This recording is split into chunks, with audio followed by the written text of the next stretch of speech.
La ley de Jehová es perfecta, que convierte el alma.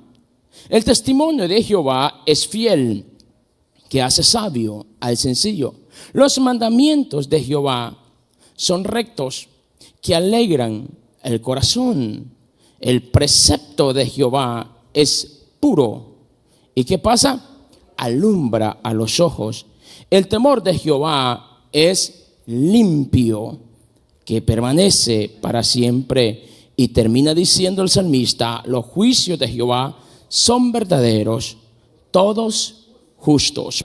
Leyendo un día de estos sobre nuestra realidad social, me encontré con un dato que me llamó la atención, la verdad, mucho, y que a su vez esto confirma que lo que hemos dicho en más de alguna predicación no deja de estar lejos de una realidad que hoy por hoy estamos viviendo y que pareciese ser que cada día se complica aún más. Y este artículo decía más o menos así. Voy a leer algunos fragmentos de ello. El día 27 de septiembre, los candidatos aspirantes a la nominación republicana, o sea, en este país, estuvieron, y la mayoría de ellos coincidieron en los grandes temas de nación, lo cual resultó muy difícil que estuvieran separados en opinión el uno del otro. Pero durante dicho debate, decía el analista que se podía comprobar que a pesar de que eran tantos los que están participando, todas las preguntas giraban alrededor de una preocupación y a la vez una desesperación como nación. A diferencia de las preguntas que le hacían a los candidatos en la era de los 60s, de los 70s, de los 80s, lo que está surgiendo en el año 2023 parece que está marcado por la desesperación a causa de lo que estamos viviendo y de lo que se nos viene dentro de un tiempo no muy lejano, no muy distante. Las preguntas que en décadas pasadas usted y yo podemos buscar información y leyendo un poco sobre esto para tratar de ver cómo era antes, porque yo no vivía en este país en la era de los 70s y 60s, pero sí recuerdo cómo es cuando menos las agendas políticas en este país de los 80s para acá. Pero me encontré con información que no deja de ser interesante, porque las preguntas que en décadas pasadas se hacían a los candidatos aspirantes a la gobernación giraban alrededor de cómo mantener la hegemonía mundial, o sea, el dominio, cómo mantenerse como el líder económico o cómo conquistar el espacio, cómo poder brindar una educación más formativa que informativa. Eran tantos los temas que tenían que ver con el desarrollo, mientras los temas de la actualidad tienen que ver con preguntas que van más allá de cómo formar generaciones que estén a la vanguardia, sino que muchas de las preguntas de hoy en día están cómo resolver problemas que tienen que ver con cosas que aquejan a una sociedad. Y por encima de eso, tenemos el serio problema con lo que hemos venido escuchando en meses recientes, yo creo que en estos últimos 2 años, para ser más específico, sobre este problema con la identidad de género y cómo esta lucha dentro de los mismos poderes del Estado, de cómo manejar esto, hasta dónde se puede llevar, hasta dónde es permitido, hasta dónde no. Ahora, otro de los temas de la actualidad es la violencia social fuera de control. Cómo tratar con tanto vandalismo operando al margen de la ley. Ahora, en la mayoría de las calles de este país, la comunidad indigente crece cada día más. ¿Cómo tratar con el creciente problema de salud mental, donde la Casa Blanca, leyendo un dato hace algunos días atrás sobre esto, están gastando alrededor de $3,000 millones anuales en tratar los problemas de salud mental y sin éxito, lo peor. Ahora, para nadie es desconocido que estos temas preocupan a muchas personas. Ahora, los problemas económicos, la inflación. Y de pronto nos encontramos con una noticia que no deja de acaparar los titulares y las pantallas alrededor del mundo, como lo que sucedió ayer en el Medio Oriente y específicamente hablando sobre la nación de Israel. Ahora, para aquellos hombres y mujeres que leen la palabra de Dios, esto no debería de preocuparnos tanto, o mejor dicho, de asombrarnos, no porque no nos deje de llamar la atención ni tenga impacto social, por supuesto que lo va a tener. Pero es que usted y yo tenemos que saber que estas cosas está escrito que va a suceder. Ahora, de la magnitud con la que sucede y con la frecuencia que sucede hoy por hoy, quizás antes no lo veíamos. Y los peligros a causa de vivir en un mundo globalizado y los efectos colaterales, que eso es algo que temprano o tarde afecta, no importa en el lugar del mundo que se viva. Recuerdo que tuvo que haber sido en diciembre del año 2022, 21 quizá fue. Voy a buscar en mis notas, pero que recuerdo que en esa ocasión fue antes que surgiera el problema de Ucrania-Rusia. Pero recuerdo que en una de mis predicaciones yo dije que esto era inevitable. No importa el tiempo que vaya a pasar, transcurrir, pero usted tiene que saber que esto es inevitable. Esta guerra se va a llevar a cabo. Y expliqué las razones bíblicamente por qué. Pero también agregué que no pasarían 5 años cuando nosotros hubiésemos visto en el Medio Oriente cosas sin antes vistas. Y no solamente eso, en esa predicación yo también dije que lo que nosotros no hemos visto desde los años 40, no estamos distantes de ver los otros conflictos en el Pacífico, hablando del problema China-Taiwán. Ahora, ¿por qué hago mención de esto? Porque cuando la gente ve las noticias y escucha tanta información, no deja de preocuparle, no deja de inquietarle, no deja de sentirse inseguro. ¿Y ahora qué va a pasar? Estoy aquí esta noche para decirle de parte de Dios que todo lo que está sucediendo a la iglesia no debe de robarle la paz. A la iglesia esto solo debe de confirmarle que lo que es escrito en este precioso y maravilloso libro llamado la Biblia, en su contenido, cada día usted y yo lo podemos comprobar a la luz de la palabra con los hechos que están sucediendo. Por eso usted y yo tenemos que saber que cuando cosas como esta están sucediendo, la actitud de la iglesia es ir a la palabra. Porque en la palabra encontramos consuelo, en la palabra encontramos alivio a nuestros dolores, a nuestra angustia, a nuestra inquietud, la respuesta precisa al momento. Por eso, amado mío, no es tiempo de estar haciendo debates o llegar a conjeturas por allí de que esto, por aquello, por lo otro, o si se hubiese hecho de esta manera, las cosas no hubiesen sucedido. Es que la Biblia dice que el cielo y la tierra pasará, pero lo que escrito está, eso debe de cumplirse. Entonces, tenemos que poner nuestra mirada en la palabra. Hebreos 4:12, la escritura nos enseña que la palabra del Señor es viva y es eficaz. Es poderosa, más cortante que toda espada de 2 filos y puede separar las emociones, o sea, hacer una separación entre el alma y el espíritu y entrar hasta las coyunturas mismas de nuestros huesos. O sea, la palabra tiene el poder para penetrar a lo más íntimo del ser humano, es lo que la escritura nos dice. Ahora, lamentablemente vivimos en una generación donde hay personas que niegan la verdad bíblica. Hay personas que dudan de la veracidad de la palabra. Hay personas que odian la Biblia, la palabra del Señor. Pero también hay personas que tienen conocimiento de la palabra e intencionalmente la usan para beneficiarse a sí mismo, tergiversando lo que la escritura dice.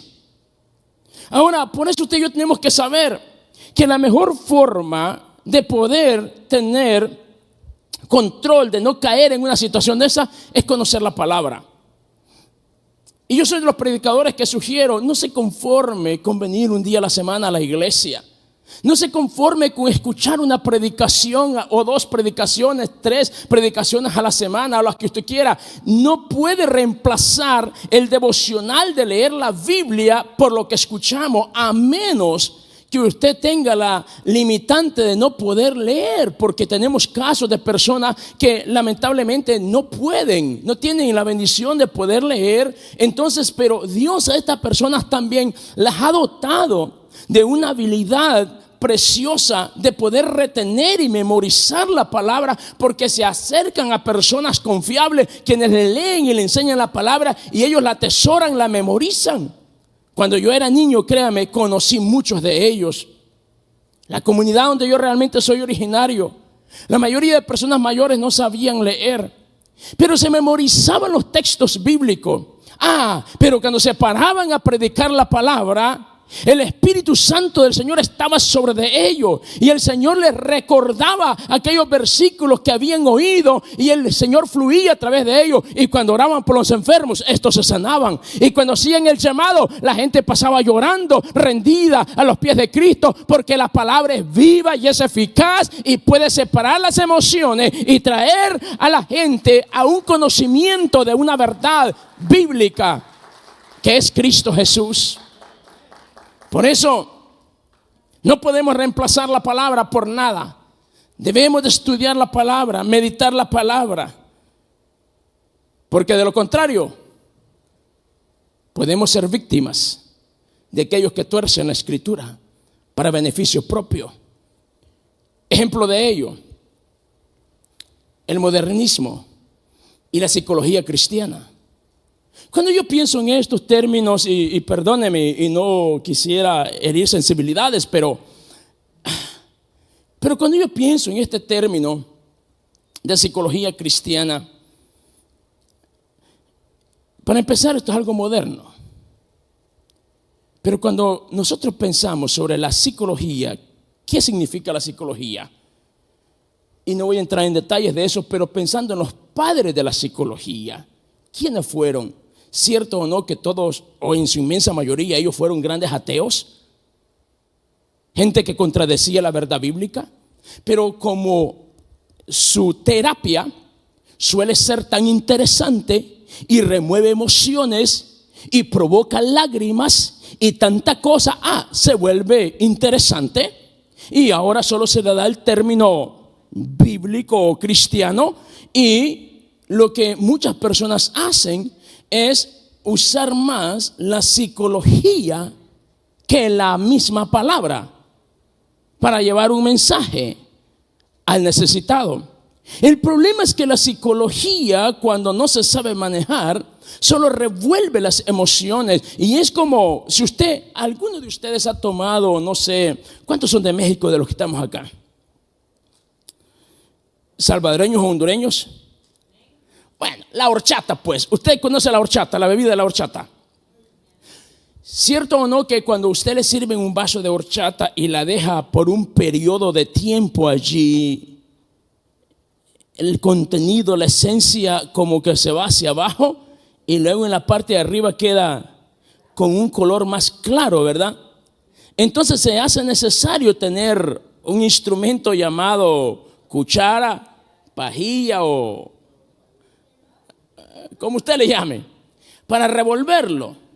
Entonces yo en lo personal creo que el meterse con estas cosas puede ser peligroso, porque es revolver cosas que estaban en su lugar ya, y al no saber manejar esto, no las dejamos como estaban, y podemos despertar ciertos sentimientos, ciertas emociones en la vida de las personas.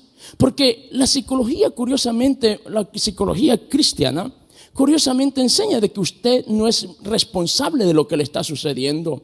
Usted es víctima de lo que le está sucediendo. Y empezamos a pensar que fueron los papás los culpables, fueron los abuelos los culpables, fue este, fue aquel. O sea, pero la persona como tal está absuelta de responsabilidad. Y eso tenemos que tener mucho cuidado, porque la Biblia nunca dijo tal cosa.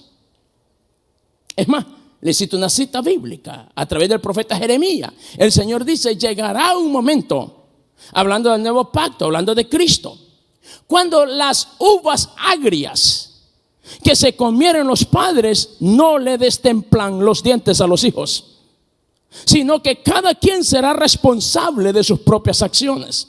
También lo dice el Señor a través del profeta Ezequiel: toda alma que pecare tendrá que ser confrontada. Por eso el Señor a través de Romanos también nos dice el apóstol Pablo que por cuanto todos pecaron, ¿y qué pasa con los que pecamos? Están destituidos de la gloria de Dios. Entonces por eso no hay tal cosa. Hay que enseñarle a la gente que hay una responsabilidad y que un día compadeceremos ante el Dios que juzgará a los vivos y a los muertos, y que la única forma de estar a salvo de los juicios venideros es recibir a Cristo como Señor y Salvador. Es el único camino, mi amigo, mi hermano, usted que está aquí. Por eso la palabra nos enseña. Y el apóstol Pablo escribe a Timoteo y dice que toda la escritura es inspirada por Dios y es útil para enseñar. Dice toda la escritura. Otro problema que yo veo en el modernismo cristiano es que son selectivos. Incluso tenemos versiones bíblicas hoy impresas que están orientadas para el empresario, para no sé, bueno, mejor no me meto en esos temas. Pero el punto es que hay una línea trazada donde buscamos ciertas conveniencias, pero la Biblia dice que toda la escritura, y nosotros no podemos volvernos esas personas selectivas en relación a la escritura, porque la escritura número uno es inspirada ¿por quién? ¿Y cuántos creemos que Dios es un Dios perfecto? ¿Qué fue lo que leímos en el libro de Salmos capítulo 19 en su versículo 7? Que la palabra, o sea, la ley de Jehová, o sea, la palabra del Señor es que perfecta. Y si la palabra de Dios es perfecta, yo tengo que saber que la perfección de Dios es tal de que no puede ser cuestionable. Entonces no podemos volvernos selectivos, que esto sí, esto no, esto aplica, esto no. Yo le sugiero que vea la predicación de la mañana. El pastor Omar dijo algo poderoso en relación a esto también. Entonces el Señor dice que toda la palabra es inspirada de Dios y es útil para, o sea, tiene una finalidad. ¿Cuál es la finalidad? Enseñarnos. ¿Y qué produce en la vida quien escucha? Es redarguido, o sea, es convencido de lo que no está bien para luego corregir. Por eso me gusta lo que el apóstol Pedro escribe en su segunda carta, capítulo 1, verso 10. El apóstol Pedro dice lo siguiente: por lo cual, hermanos, tanto más procurad hacer firme vuestra vocación y elección, porque haciendo estas cosas no caeréis jamás. Me gusta el énfasis, la claridad con la escritura nos enseña. Haciendo estas cosas no caeréis jamás. ¿Haciendo qué cosas? Lo dice en los versículos anteriores. ¿Qué tiene que ver esto? Ser firmes en nuestra decisión. O sea que esto demanda responsabilidad. Esto demanda convicción personal. Ahora, nosotros tenemos que saber que el no leer la escritura es la causa, el desconocer la escritura es la causa de la mayoría de errores que los seres humanos cometemos. Por eso Jesús, hablando con los fariseos, en el capítulo 12, verso 24 del libro de Marcos, Jesús le dice a los fariseos una pregunta. Dice: ¿no erráis por esto? Porque ignoráis las escrituras y el poder de Dios. Lo que Jesús me dice en este pasaje a mí, en base a lo que él está cuestionando a los fariseos, es que las escrituras es poder de Dios. Vea, dice: ¿acaso no es esta la razón por la cual ustedes fallan o están errados? Porque desconocen las escrituras y que éstas contienen el poder de Dios. Entonces, cuando yo veo esto, me inspira más, me motiva más, me desafía más a leer, a indagar, a estudiar más la palabra, porque no solo es el conocimiento bíblico, es poder de Dios. Y el poder de Dios es autoridad. Entonces, de regreso ahora al Salmo 19. Los primeros versículos de este Salmo, del 1 al 6, nos hablan de la grandeza de Dios. Pero del versículo 7 al 9, nos revela el poder y la suficiencia que tiene la palabra. La Biblia es la palabra de Dios. Diga conmigo, la Biblia es la palabra de Dios. Y en estos versículos, mi hermano, que nosotros hemos leído, el versículo 7, 8 y 9, encontramos 6 referencias o declaraciones o títulos que el salmista le da a la palabra. Por ejemplo, el versículo 1 a 7 dice que es la ley. Le da el título de testimonio. Le da el título de mandamientos. Le da el título de precepto, el temor y los juicios del Señor. Ahora, en estos pasajes también usted y yo encontramos algunas características maravillosas de la palabra que debe de emocionarnos, porque dice que la palabra del Señor, o sea, la Biblia, es perfecta, es fiel, es recta, es pura, es limpia y es verdadera. Entonces usted tiene que saber que la Biblia es maravillosa. Por ejemplo, en el mes de junio tuve la oportunidad de salir con mi esposa a la ciudad de Orlando. Y casualmente yo bajé abajo al área del lobby, y de regreso me entretuve y empecé a hablar con una persona que se me hizo amigable. Y mientras hablábamos me doy cuenta de que él venía de Canadá, y me llamó la atención porque esos días había una serie de incendios, no me recuerdo en qué lugar, pero él utilizó la palabra apocalíptica. Y entonces cuando él utilizó la palabra, la expresión apocalíptico, y le pregunté si era cristiano, me dijo no, me dijo que era musulmán. Ah, qué bien. Y empezamos a hablar. Y yo le dije que yo era cristiano. Entonces la conversación se volvió más interesante, usted ya imaginará. Y el punto de ellos sobre la salvación es que ellos no conciben cómo alguien tenga que venir y pagar la culpa de alguien más. Y conocen Biblia mucho más que muchos cristianos, créame. Los musulmanes con los cuales yo en lo personal he hablado conocen muchísimo la Biblia. Y de inmediato me recitó el pasaje de Ezequiel cuando dice: si el Señor mismo dice que toda alma que pecare morirá, entonces ¿por qué alguien? Y bueno, hablando y la forma como concluimos la conversación, su respuesta fue un porque el final de la conversación y lo que le llevó a él a esa expresión fue cuando yo le dije que la historia bíblica cristiana comienza de Abraham, pasa por Jesús y llega hasta nuestros días.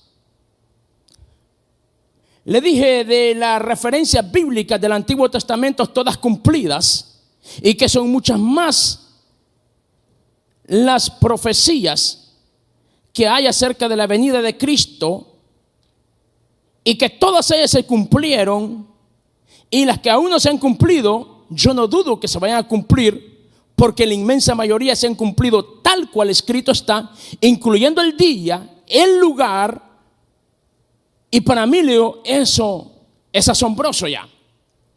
En cambio, la historia del Islam comienza 500 y fracción de años después de Cristo. Y para ser exacto, cuando toma más forma es alrededor del año 630. Le digo, imagínate que en esa intersección allí en la calle hubo un accidente. Y vienen los cuerpos policiales, ambulancias, todo, tienen que levantar un reporte. Hubieron testigos que vieron exactamente cómo sucedieron las cosas. Ellos dieron su versión. De pronto tú y yo nos encontramos acá platicando. Y alguien nos dice de lo que sucedió aquí en la mañana. y nos dicen que allí están los testigos y el reporte de lo que ellos dijeron. Pero de pronto vienen otras personas y nos dicen, no hagas caso a eso. Lo que realmente pasó fue esto. Pero estas personas no estuvieron ahí. A estas personas no les consta que esto fue así. Le digo, ¿quién es más digno de creer? ¿O a qué información es más digna de creer? ¿La que fue dada por los testigos que vieron lo que pasó? ¿O por la de aquellos que llegaron después y solo escucharon lo que pasó? Me dice, pues, las que vieron lo que pasó. Pues para tu información, cuando nosotros leemos Mateo, Marcos, Lucas, Juan, estamos leyendo la historia de aquellos que vieron lo que pasó. Cuando leemos la historia de los 4 evangelios, estamos leyendo la historia de aquellos que vieron lo que pasó, cómo sucedieron las cosas, dónde sucedieron las cosas. A diferencia del contenido del Corán, que sucede 600 años después sobre algunas historias, y por eso hay ciertas contradicciones. Y fue cuando él me dijo, mi hermano, la Biblia es poder y autoridad. Usted y yo tenemos que conocer la palabra del Señor, porque ella es perfecta. Diga conmigo, es perfecta, es fiel, es recta, es pura, es limpia y es verdadera. ¿Por qué no le da un aplauso al Señor por la maravillosa palabra que Él nos ha dado? Y como beneficios para usted y para mí, de lo que la palabra del Señor es, que es recta, es pura, es fiel, es limpia y verdadera. Los beneficios de la palabra dice que convierte el alma, hace sabio al sencillo, trae alegría al corazón, alumbra los ojos, permanece para siempre. Y lo último, dice, es justa. Todos estos versículos leídos, curiosamente encontramos 6 definiciones o títulos acerca de la palabra: ley, testimonio, mandamientos, preceptos, temor y juicio del Señor. Y las características de la naturaleza de esta palabra, que es perfecta, fiel, también son 6. Pero 6 beneficios: que convierte el alma, hace sabio el sencillo, alegra el corazón, alumbra los ojos y permanece para siempre y es justa. Pero curiosamente también hay 6 afirmaciones que usted las encuentra. Si lo lee cuidadosamente, se encontrará que encuentra 6 frases que dice de Jehová. ¿Y por qué es importante prestarle atención a esto? Porque así como Pablo dice a Timoteo que toda la escritura es inspirada por Dios, este salmo también lo revela, que todo es de Jehová. La inspiración es de Jehová, los mandamientos son de Jehová, la palabra es inspirada por Dios, dada por Dios para un pueblo que la ama tanto, para que todo aquel que la lee y la cree no solamente será salvo, también será sabio, también encontrará el camino que debe de vivir en los mandamientos y en los preceptos que agradan a Dios, y no preocupándonos como se preocupa el mundo por lo que está pasando. Por eso nuestra mirada tiene que estar en la palabra. Yo entiendo que no debemos de estar desinformados. Debemos de informarnos, por supuesto. Pero cuando nosotros no tenemos un balance en la información que escuchamos o oímos de fuentes que a veces desconocemos, temprano o tarde esto puede crear temores, inseguridades. Por eso tenemos que tener un balance. No digo que debemos de no hacerlo, pero antes de hacerlo hay que ir a la palabra. Porque la palabra, mientras las noticias te infunden inseguridad, la palabra te infunde valor. Mientras las noticias te infunden duda, la palabra te infunde fe. Mientras las noticias traen desesperación, la palabra produce gozo y alegría. Mientras las noticias hablan de catástrofes y de esto, de crisis y de otra cosa, la palabra me habla de la vida eterna, que es el final, de donde todos los cristianos moraremos en la eternidad con nuestro Señor. Por eso necesitamos meditar más en la palabra que preocuparnos por lo que está sucediendo. La palabra, dice el salmista, es perfecta. Diga conmigo, perfecta. Y cuando se refiere a la ley de Jehová, se está refiriendo a la Torá, o sea, a los primeros 5 libros de la Biblia, al Pentateuco, como lo diríamos nosotros en nuestra cultura cristiana. Pero para el pueblo hebreo es la Torá, o sea, los primeros 5 libros de la Biblia. Ahora, ¿y qué dice que es? Perfecta. ¿Qué quiere decir esto? Que es completa, íntegra, plena. Entonces usted y yo tenemos que saber que la palabra contiene todo lo que yo necesito saber y hacer. ¿Qué dije? La palabra contiene todo lo que yo necesito hacer y saber. Por eso seguramente usted habrá escuchado aquel pasaje del libro de Apocalipsis capítulo 22 verso 18, donde el Señor dice que cualquiera que oyera estas palabras de la profecía que están en este libro, y dice: si alguno añadiere cosa alguna, Dios pondrá sobre él todas estas plagas. Pero si alguno quitare las palabras de este libro de la profecía, Dios también dice: quitará su nombre del libro de la vida. Pero ¿sabía usted que no solamente en Apocalipsis dice eso el Señor? Cuando leemos el libro de Deuteronomio, que significa segunda ley o recordación de la ley para el pueblo de Israel, cuando están a punto de entrar a la tierra prometida, en el capítulo 4, verso 2 del libro de Deuteronomio, el Señor le dice al pueblo: no añadiréis nada a la palabra que yo os mando, ni quitaréis nada de ella, para que guardéis los mandamientos del Señor vuestro Dios que yo os mando. ¿Cuál es la instrucción de Dios ante esta verdad bíblica? De no quitarle nada de su contenido.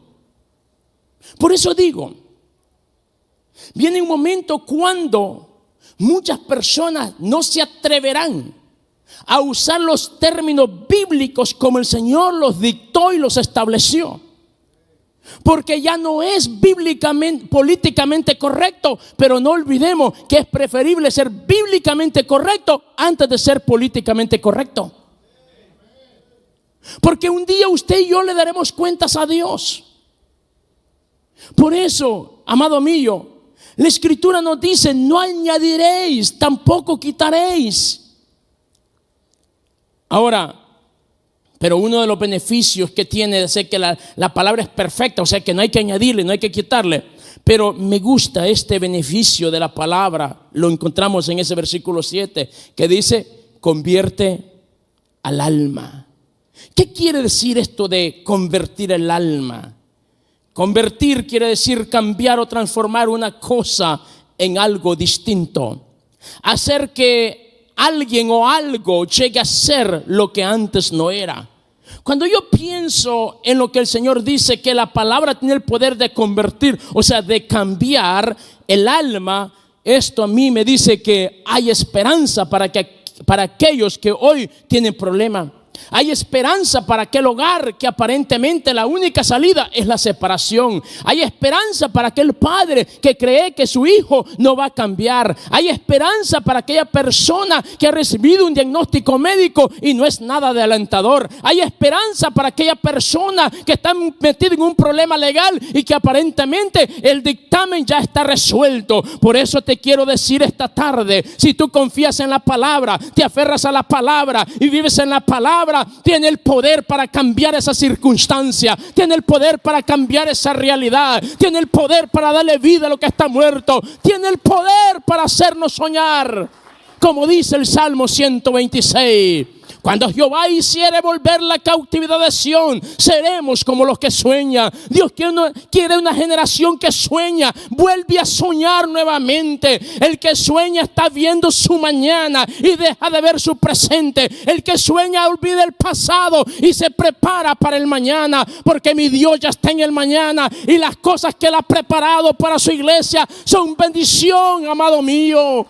Por eso necesitamos volver a la palabra, porque la palabra es perfecta y tiene el poder para convertir el alma.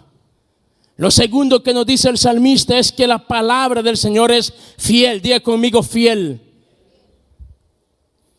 En hebreo, esta palabra fiel significa amán, que esto significa seguro, firme y estable.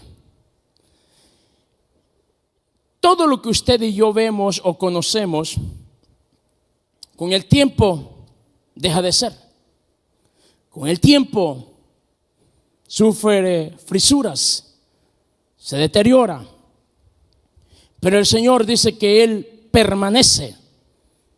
Hebreos capítulo 13, verso 8, si mal no recuerdo la cita, dice que Él es el mismo.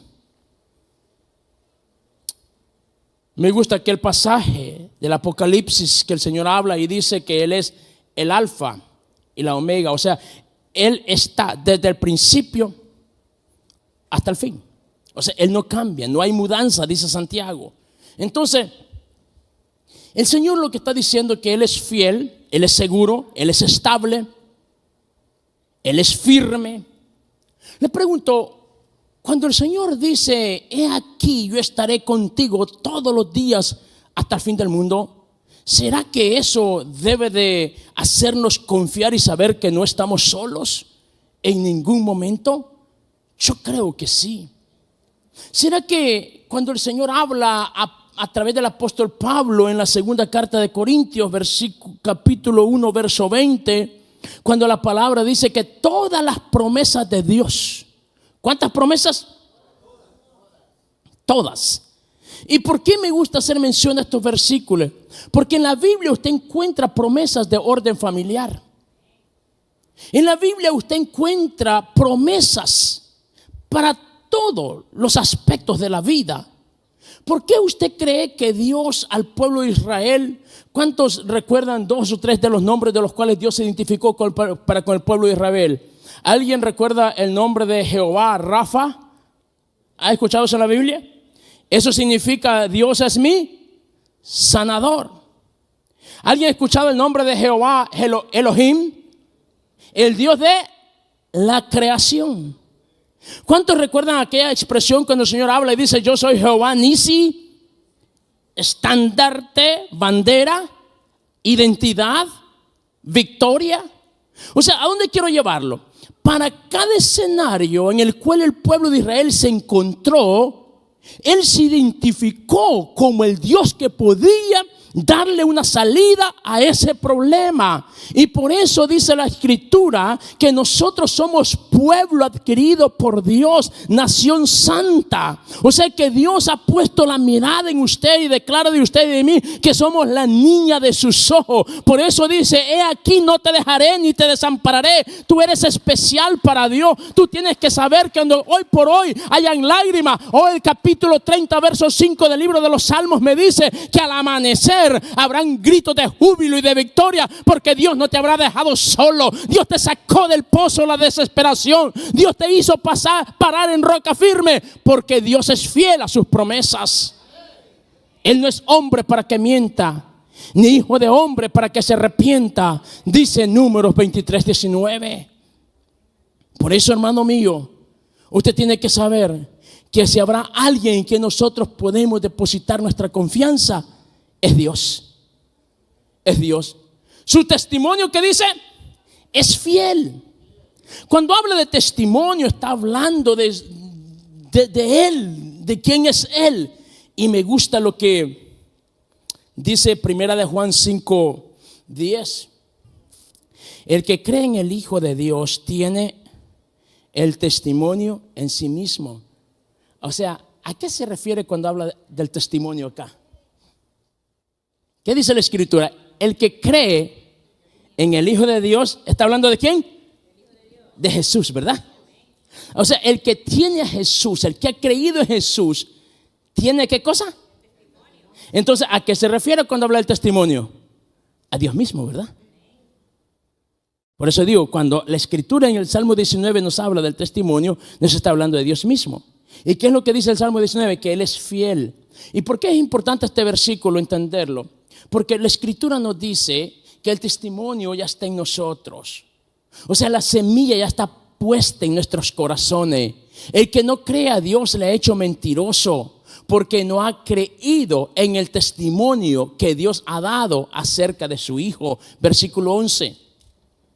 Y este es el testimonio, que Dios nos ha dado, ¿qué cosa? ¿Podemos estar seguros de la vida eterna? Sí. Podemos y debemos de estar seguros de la vida eterna. Por eso es necesario leer la Biblia. Por eso es necesario dedicarle tiempo a la Escritura. Porque la Escritura, aparte de eso, nos habla que como un beneficio agregado, en este versículo 7 del libro de los Salmos, capítulo 19, dice que el testimonio de Jehová es fiel y hace sabio ¿a quién? Al sencillo. Entonces, vea, cuando nosotros pensamos en lo que Salomón tuvo que experimentar, cuando Dios le dice, pídeme lo que tú quieras y yo te lo daré. ¿Qué pidió Salomón? Sabiduría. ¿Y qué le dijo Dios después de que Salomón pidió sabiduría? Por cuanto sabiduría has pedido, sí te la daré, pero le agregó algo más, ¿verdad? Le agregó riquezas y fama. O sea, ¿qué quiero decirle? Que cuando nosotros pensamos en esto de la sabiduría, estamos pensando en algo que agrada a Dios. Y Dios dice, yo le voy a dar sabiduría a aquella persona que por humilde que sea. ¿Se acuerda cuando Pedro y Juan y los discípulos en Hechos capítulo 3 y Hechos capítulo 4 empezaron a predicar, oraban por los enfermos, aquel paralítico se sanó y luego los gobernantes de aquel entonces empezaron a incomodarse por todo lo que estaba sucediendo? Cuando los arrestaron y los llevaron allá a la cárcel y ante las autoridades, ante el Sanedrín, ¿recuerda cuál fue la referencia que dieron de Pedro y Juan? ¿Acaso no son estos del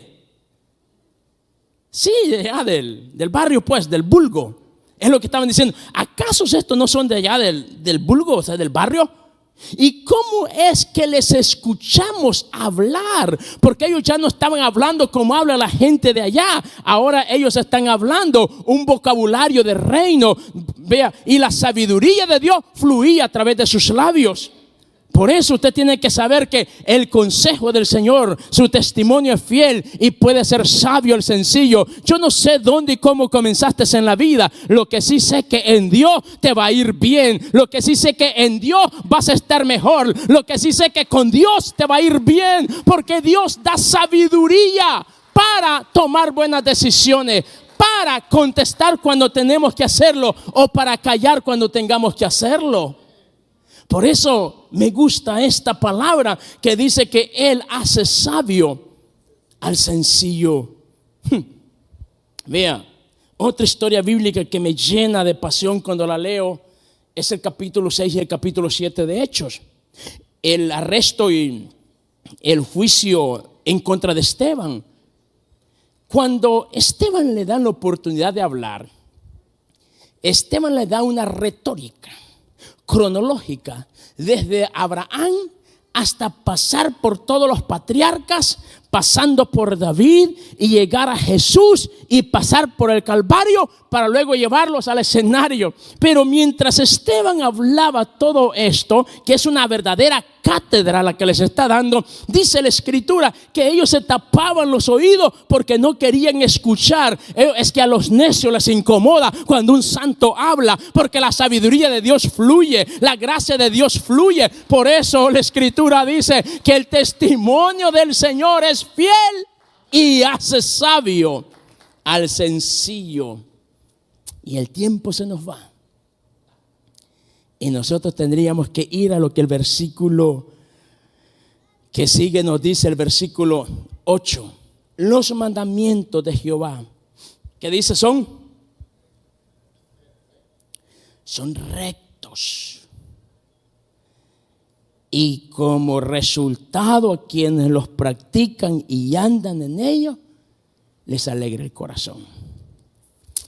Hoy por hoy hay muchas personas que destruyen sus propias vidas haciendo cosas por un momento de alegría. El que se droga porque siente que le hace falta algo. El que se emborracha porque siente que le hace algo. Y todo gira alrededor de estar en un estado anímico diferente al cual están. Porque no están conformes, porque no han experimentado algo que los puede llevar a disfrutar algo tan pleno como el gozo que el Señor nos da. Por eso dice la Escritura, Juan 14, que la paz del Señor, dice, mi paz os dejo y mi paz os doy. Y dice, pero no es como la que el mundo da. O sea que el mundo ofrece ciertas cosas, pero miente. O si suceden, son algo que solo llega al psiquis, a la mente. Pero el siguiente día la realidad no deja de ser realidad. En cambio, el fruto del Espíritu de Dios en la vida de un creyente se traduce como nos lo revela la Escritura en el capítulo 5, verso 22 del libro de Gálatas, en la carta de Gálatas.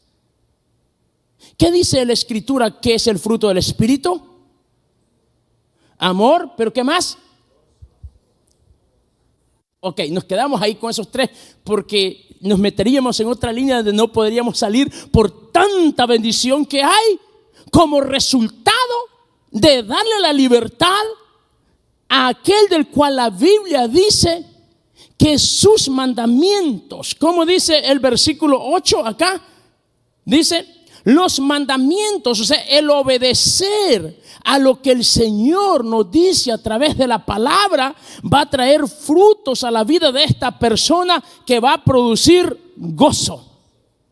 Dice, los mandamientos de Jehová son rectos y alegran al corazón. Imagínense cómo dice Pablo, una persona que se deja gobernar por Dios, una persona que aprende a caminar en los caminos del Señor, que obedece lo que su palabra establece, va a empezar a vivir un estado anímico, emocional diferente, donde número uno, el amor, el gozo y la paz lo identificarán. Es algo que no se lo cuentan, lo va a vivir. Ahora, no es casualidad escuchar a personas en la actualidad decir, es que el amor se acaba. Ese es el concepto que ellos tienen. El amor se acaba. Pero la Biblia dice que Dios es amor y Dios es un Dios eterno, ¿verdad? Entonces, ¿usted cree lo que la Biblia dice o lo que la gente dice? Entonces el amor no se acaba, el amor es Dios, Dios no deja de ser. Entonces, ¿qué es lo que pasa? La gente no está en Dios, por eso no conoce el verdadero amor. El verdadero amor echa fuera el temor. Por eso no importa lo que estés viendo en la televisión, lo que otro te esté diciendo. Si Dios está en tu corazón, tú vas a tener gozo, tú vas a tener paz, tú vas a vivir una vida confiado, seguro que todo va a estar bien, porque el Señor dice que sus mandamientos son rectos. No hay engaño, pues. Él es transparente. ¿Sabe que a mí me gusta muchísimo la verdad bíblica? Porque ¿cuántos de ustedes han visto comerciales en la televisión o incluso impresos, no escritos? Y que se hace interesante, pero en la parte de abajo aparece un sinnúmero de letras tan chiquititas que usted necesita unos binoculares con suficiente zoom para poder leer qué es lo que dice ahí. ¿Alguien ha visto eso? La pregunta es, ¿por qué tienen que ponerle las letras tan chiquiticas? ¿Cuál es la finalidad? ¿Que lo pueda leer usted o que no lo pueda leer? Entonces, ¿para qué lo ponen?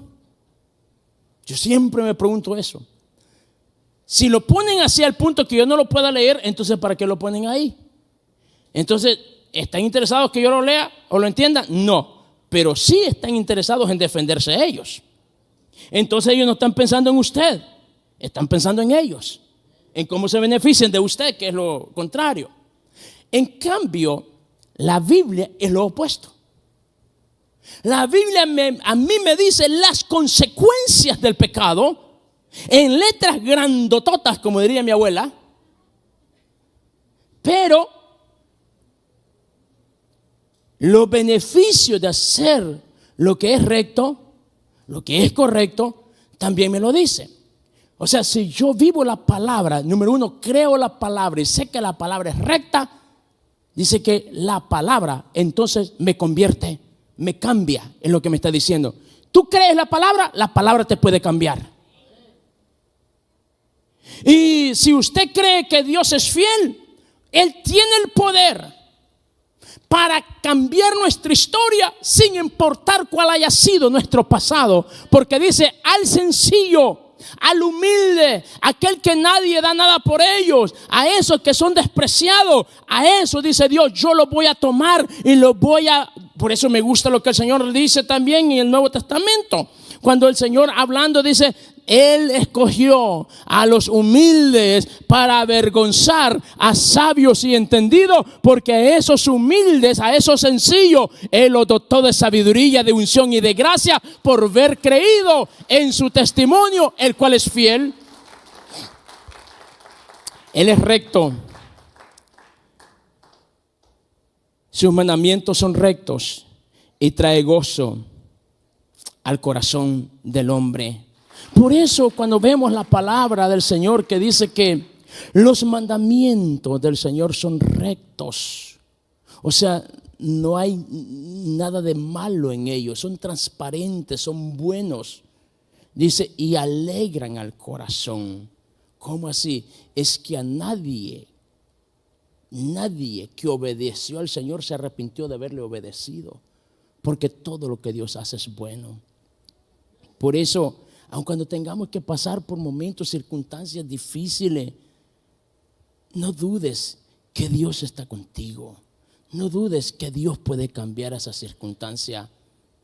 Hace unos par de horas atrás, mientras hablaba con mi padre, me dice, hijo, mi papá está pasando por un proceso de salud bastante complicado.